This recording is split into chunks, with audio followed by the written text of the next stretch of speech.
Balerdi qui est en train de nous rejoindre. Embrassez-le. Ok, je vais commencer par ça, Leonardo Balerdi.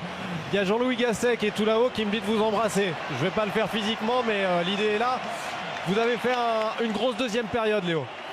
En première, j'aimerais de le voir. J'ai une bonne relation avec lui et je lui envoie un gros bisou et je lui passe le bonjour. Et après, oui, c'est les soirées parfaites. Et maintenant, on a bien fait des choses. Et on a cassé du but. Les deuxièmes, c'est impossible de faire quelque chose, mais les premières, je pense qu'on peut faire mieux les choses et on va continuer dans ce chemin. Leonardo, l'OM est leader. Ouais, c'est bien, mais il manque beaucoup. Il faut aller match sur match, non? Et maintenant, on est content. Les gens, ils sont contents et je suis content pour ça, mais il faut continuer. Ça ne veut rien dire. Merci beaucoup, félicitations. Et avec le capitaine Aruna Sanganté, on imagine que le résultat il est particulièrement dur parce que vous aviez peut-être entamé le match comme il le fallait. Ouais, c'est sûr que cette défaite elle fait mal parce qu'on en prend 6. On en prend 6 et on était venus ici pour pouvoir faire un résultat. On s'était tous mis ça dans la tête. Après, on a eu des scénarios en notre défaveur. C'est ça qui nous a un peu pénalisé par la suite. Paradoxalement, on a l'impression que c'est pas forcément un match à oublier. Il y a eu des bonnes choses quand même. Non, c'est ça, il y a eu des bonnes choses, mais après c'est difficile surtout contre une bonne équipe, de tenir le match en subissant, en étant en -1 et en ayant des faits qui ne sont pas pour nous. C'est un peu compliqué. Donc voilà, il y a des choses à retenir de ce soir et il y a des choses aussi à corriger. Il y en a énormément, on va travailler dessus. Merci beaucoup, Fé. Et 10 minutes ce soir, ce samedi soir, les Marseillais, après leur large victoire qui vient de se conclure face au Havre. 6-2 pour l'OM, 18 points. Un point de plus que le Paris Saint-Germain, donc en tête de notre championnat. On va rester bien sûr au Vélodrome pour débriefer tout cela, ce qui s'est passé dans cette rencontre avec des faits d'arbitrage. Et également, on a vu beaucoup d'énervement côté havrais, une exclusion et un penalty sur lequel on va revenir bien sûr avec tout le monde en plateau, avec toutes les équipes sur place. Mais là, c'est la communion évidemment avec le public après ce succès.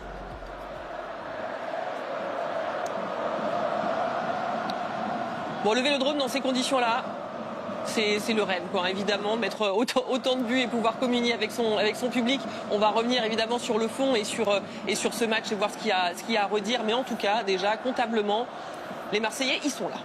Les Marseillais vont bien et il y a une cohérence, il y a une force de groupe, une solidarité qui fait fort et qui fait plaisir à voir. C'est vrai qu'on en parlait un petit peu en off, c'est vrai que cette équipe de Marseille, en fait, rassure sur le fait que il y a par moments des doutes. On a vu l'entame de la première mi-temps qui n'était pas forcément très fameuse. Mais les entrées ont fait la différence. C'est ce qui démontre que les transferts, les nouvelles arrivées font énormément de bien. Ouais, effectivement, on parle beaucoup des recrues estivales, certaines dont on ne s'attendait pas forcément à ce qu'elles aient ce niveau. En tout cas, ça marche bien à Marseille, Joe. Oui, ça marche très bien. C'est beau ces images de joie parce qu'il faut se rappeler du début de saison de l'Olympique de Marseille. Il y a cette défaite face à Rennes, cette histoire incroyable entre Jonathan Rowe, Adrien Rabiot.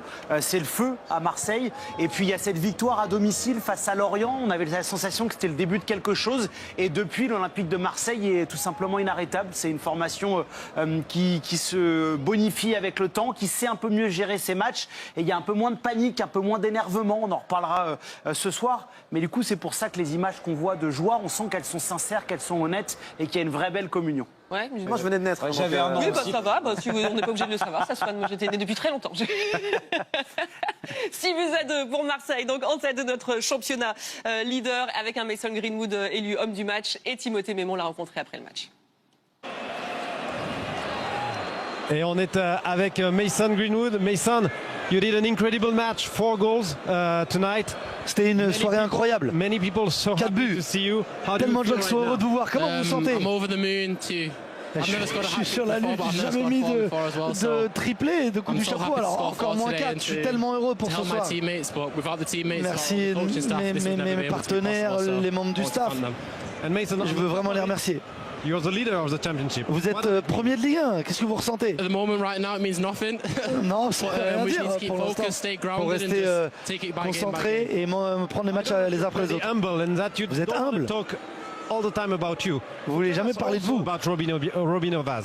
He scored also. He's a young player. Mais Robinho aussi a marqué. Comment vous le sentez, Robinho? C'est un jeune joueur à l'entraînement. Quel genre de joueur c'est? C'est super, un bon mec. Et il a très il met une bonne ambiance dans l'équipe. Quand il a l'occasion de marquer, il marque. Il est incroyable. But après but, match après match, il devient meilleur. Où est-ce que vous allez mettre le ballon? Je vais le faire signer et je vais le garder. Thank you so much. Thank you very much. Congratulations. Much appreciated. Thank you. Mason Greenwood, auteur d'un quadruplé dans cette large victoire de Marseille, donc 6-2 face au Marina, Havre. juste, si je peux me permettre, par rapport à ce que dit Mason Greenwood, ça va dans le même sens de ce que dit Balerdi sur le fait d'être leader. On pourrait croire qu'après un début de saison un peu difficile, il y a eu beaucoup d'affaires, que Marseille soit leader du championnat, ça pourrait être une forme de satisfaction. J'aime bien parce qu'ils sont ambitieux, ça veut rien dire. L'an passé, il y avait eu pas mal de déclarations sur le fait d'aller titiller le Paris Saint-Germain, de viser le titre.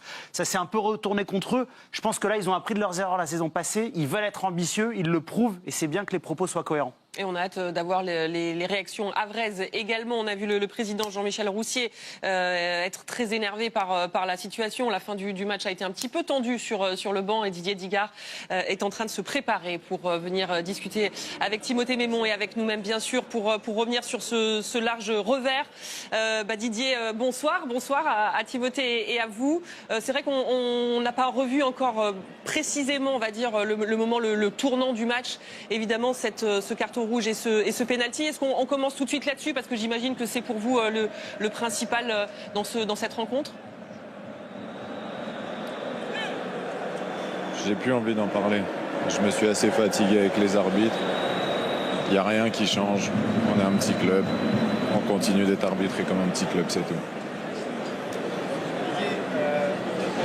De voir sur les... Très bonne. Est-ce que juste vous pouvez nous dire ce que vous aviez préparé? Vous voyez que vous défendiez pas du tout bas, il y avait une envie de défendre vers l'avant et des projections assez rapides. C'est ce que vous vouliez au Vélodrome. Il n'y a pas tous les coachs qui vont faire ça. Oui, exactement. On avait fait le choix d'avoir un système hybride avec 2 attaquants. Le but, c'était d'avoir du poids devant, de pouvoir se projeter et on avait donné un rôle hybride à Yacine. C'est lui qui nous permettait de passer d'un système à l'autre. Ça a été respecté à la lettre, très bien. Il a écouté les consignes jusqu'au bout parce qu'il a même marqué. C'était la dernière consigne du matin. Mais voilà, je suis vraiment très déçu pour mes joueurs. Ils ont montré qu'ils étaient capables de faire beaucoup de choses, même ici au Vélodrome. Un très bon état d'esprit et malheureusement, on nous a pas permis de nous exprimer jusqu'au bout. Bonsoir Yacine, Giovanni. Yacine, bonsoir Yacine. Juste par rapport à ce que vient d'évoquer Didier, est-ce que, même si c'est très difficile, je suppose, après une défaite comme ça, quand on a encaissé 6 buts, est-ce que ce match-là, quand même, il ne peut pas vous donner beaucoup de motifs d'espoir? Parce que vous avez fait une très très grande première demi-heure. Franchement, on essaie de garder le positif, de garder en termes de match, le début de match et avancer et penser à l'autre match, Auxerre. Un mot quand même, Yacine, peut-être sur ce que ça représente de marquer au Vélodrome. À ce moment-là, il y a un vacarme incroyable, c'est un stade très particulier. On oublie, même si j'imagine que c'est très dur de vous demander ça maintenant, on oublie ce qui s'est passé après. Sur le coup, qu'est-ce qui se passe? Non, sur le coup, il y a beaucoup d'émotions, il y a de la joie. Non, franchement, j'étais heureux de marquer mon premier but de la saison ici. Merci beaucoup Yacine, on sent qu'il y a beaucoup de déception. Dernière question Didier, on en a parlé, il y a des motifs d'espoir, il y a des choses, c'est paradoxal parce qu'il y a ce score de 6-2 et on a l'impression que tout n'est pas acheté, loin de là. Ah, le score est terrible. Le score il est terrible, mais quand mes joueurs ont fait autant d'efforts, et forcément il y a un moment où ça devient très difficile. Moi j'ai toujours eu confiance en ce groupe, c'était ce que je leur ai dit justement, je continue d'être confiant. Je sais qu'ils sont capables et c'est eux qui se mettent des limites, mais je sens qu'ils sont en train de briser les barrières petit à petit et qu'on va réussir à vite relever la tête. Merci beaucoup Didier, merci Yacine d'être venu et merci d'avoir fait cet effort après ce lourd score. Merci beaucoup. Merci.